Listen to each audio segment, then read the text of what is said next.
Hello, class. This is your instructor, AJ, with Marketing 311. And we are in week 5. And of course, we don't have a discussion this week. So I wanted to make sure that we stay connected and basically let you know that I'm here for you. Kind of wanted to kind of walk you through the assignments in terms of the expectations and actually show you some real live in time analytics with a couple of platforms that I use. Well, analytic tools that I use. One is Facebook Insights, 2 is Google Analytics, and 3, of course, what I do in LinkedIn, which, by the way, as a business professional and a practitioner, I primarily spend the majority of my time, my personal time, on the LinkedIn platform. But for my clients, I use Facebook advertising to actually help my clients grow their business. With that said, we are here, as you can see, we are in week 5. Now, you are going to write, your first assignment is a 5-1 journal, analyze Google Analytics reports. Now, you are provided with the Google Analytics reports, and all you have to do is click on this link here to see what those reports are. But to give you a better understanding of what those reports are all about, what I'm going to do is I'm going to actually jump into my Google Analytics here for our website, which is ThinkGrids, thinkgrids.com. And just to kind of give you an idea on a daily basis what I might be looking for when it comes to analyzing site traffic. So first and foremost, I'm always interested, since this is a mobile marketing course, how are people accessing our course? Primarily, are they accessing it via desktop or mobile? So here, what I decided to do was to just start you from real time. Go over to the audience and check out the overview, right? And so I scroll down here based on these time dates. I'm actually looking at right here is the dates that I'm examining between October 1st and November 28th, which is today. That's Wednesday, by the way. So I've seen that basically based on the outside efforts, the outside marketing efforts, we've had 99 sessions, and 32% of those 99 sessions are new sessions. So you might ask, because I think one of your classmates was asking me about unique visits and return visitors, but let's focus on the amount of users and page views. As you could see here, basically there have been a total of 35 users actually go to our website. Now, there could be some duplication, and let me explain to you what I mean by that. Like, say, for example, and this will actually answer the question that your classmate posed. Like, let's just say if I access our website via a desktop, right? So you automatically know, well, Google Analytics picks up that, hey, this particular user is accessing this website from this desktop or this IP address, okay? Because each desktop has an IP address, right?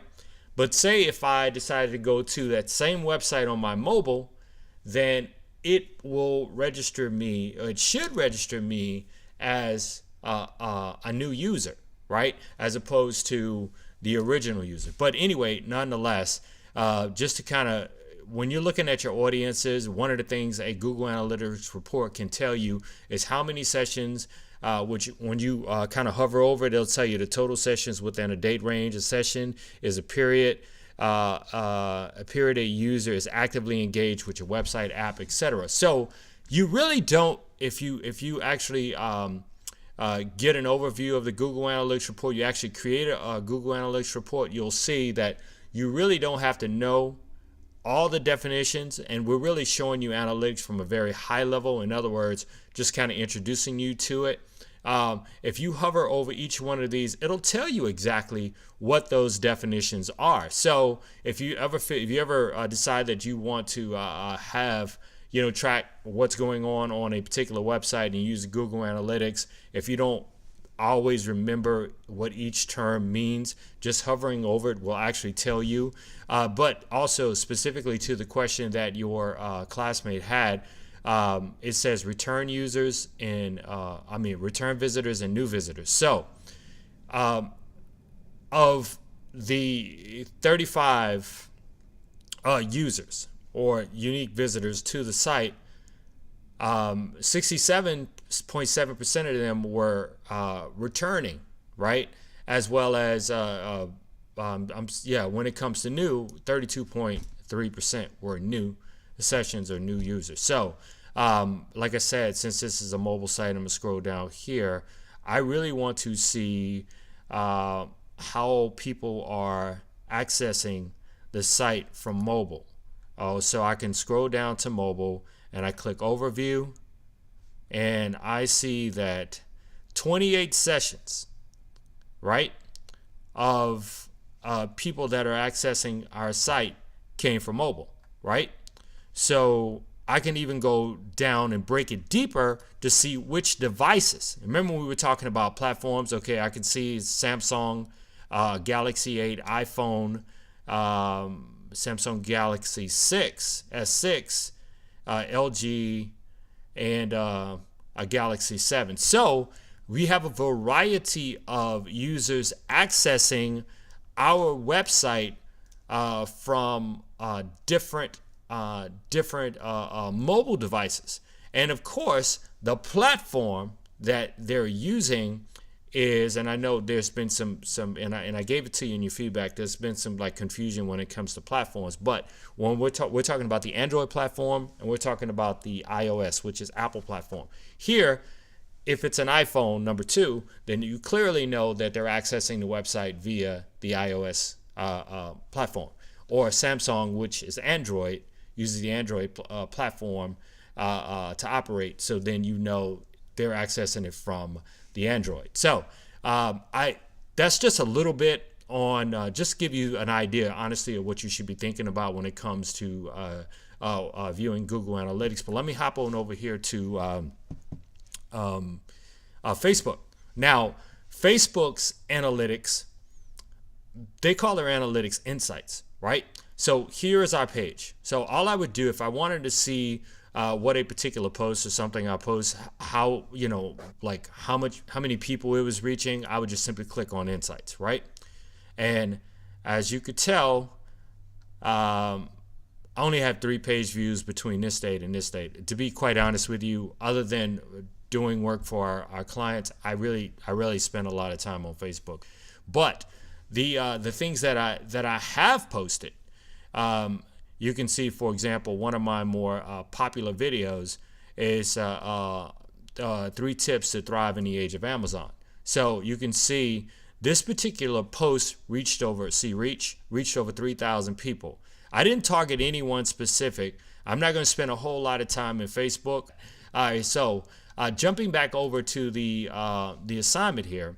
So now that you got a very general overview of how analytics works, what you should think about is how will you use analytics to help your organization maximize or optimize its mobile marketing efforts. So hopping over to the rubric for the assignment, it says execution. In this section, you will discuss critical aspects regarding the execution of your mobile marketing campaign. Success metrics. Create an action plan for measuring the effectiveness. 1. Explain the ways in which your plan can monitor and measure the effectiveness of your campaign. Now, keep in mind, a lot of this stuff is personal. It's personal to you. It's whatever business you selected that you're going to do your final project on that you are going to, these are the things that what you consider a success with your mobile marketing campaign. 1 could be, oh, we sold more. 2 can be, oh, well, we created more brand awareness. In other words, more people recognized our brand because we have all these views or we have all these clicks on an ad we put out there, a mobile marketing ad, or we have all these downloads, and so the number of downloads could be success metrics for you. So it's very personal to what you're doing. So I'm not actually going to go through this entire rubric, but it's pretty self-explanatory. But what I would definitely do is use the rubric as a roadmap for doing your assignment. So I hope this video helps you kind of understand a little bit more about analytics. And like I said, this is at a very high level, so we're not going to go super deep into it, such as benchmarking, user flow, and all that, because as I mentioned to one of your classmates in my response during the general discussions tab, is that this when I was in grad school, there was an entire class just over analytics. So I just wanted to introduce this to you all, and be sure that you go in and you watch any supporting documentation and videos that actually help you understand metrics, the kind of metrics like here, mobile marketing metrics, things that you can actually create for yourself in terms of how you're going to measure the success of your mobile marketing campaign.